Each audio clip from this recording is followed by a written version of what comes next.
Hi, I'm sorry. Oh, Sorry to be late. not a problem. I'm C.J. Craig. Of course you are. I'm Dr. John Fallow. This is Dr. Cynthia Sales and Professor Donald Huke. Huke? Huke.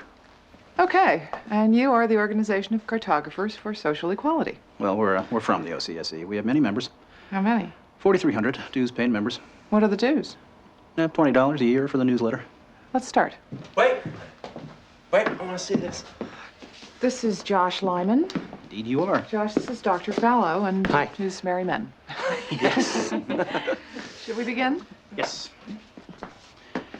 Plain and simple, we'd like President Bartlett to aggressively support legislation that would make it mandatory for every public school in America to teach geography using the Peters projection map instead of the traditional Mercator. Give me $200 and it's done.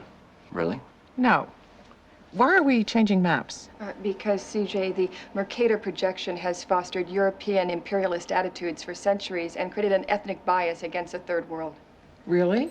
The German cartographer, Mercator, originally designed this map in 1569 as a navigational tool for European sailors. The map enlarges areas at the poles to create straight lines of constant bearing or geographic direction. So it makes it easier to cross an ocean. But Yes. it distorts the relative size of nations and continents. Are you saying the map is wrong? Oh dear, yes. Look at Greenland. Okay. Now look at Africa. Okay. The two land masses appear to be roughly the same size. Yes. Would it blow your mind if I told you that Africa is in reality 14 times larger? Yes? Here we have Europe drawn considerably larger than South America. When it's 6.9 million square miles, South America is almost double the size of Europe's 3.8 million. Alaska appears 3 times as large as Mexico, when Mexico is larger by 0.1 million square miles. Germany appears in the middle of the map when it's in the northernmost quarter of the Earth. Wait. Relative size is one thing, but you're telling me that Germany isn't where we think it is? Nothing's where you think it is. Where is it? I'm glad you asked. The Peters projection. It has fidelity of axis. Fidelity of position. East-west lines are parallel and intersect north-south axes at right angles. What the hell is that? It's where you've been living this whole time. Should we continue? Uh-huh.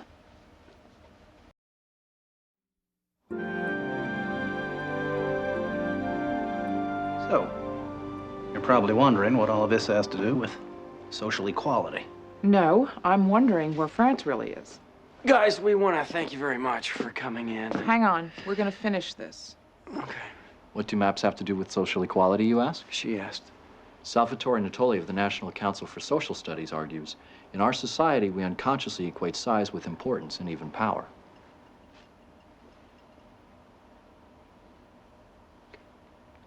I'm going to check in on Toby. Go. These guys find Brigadoon on that map, you'll call me, right? Probably not. Okay. When third world countries are misrepresented, they're likely to be valued less.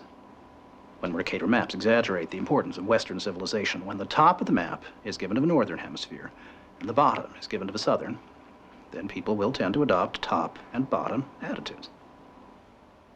But wait, where else could you put the Northern Hemisphere but on the top? On the bottom. How? Like this. Yeah, but you can't do that. Why not? Because it's freaking me out.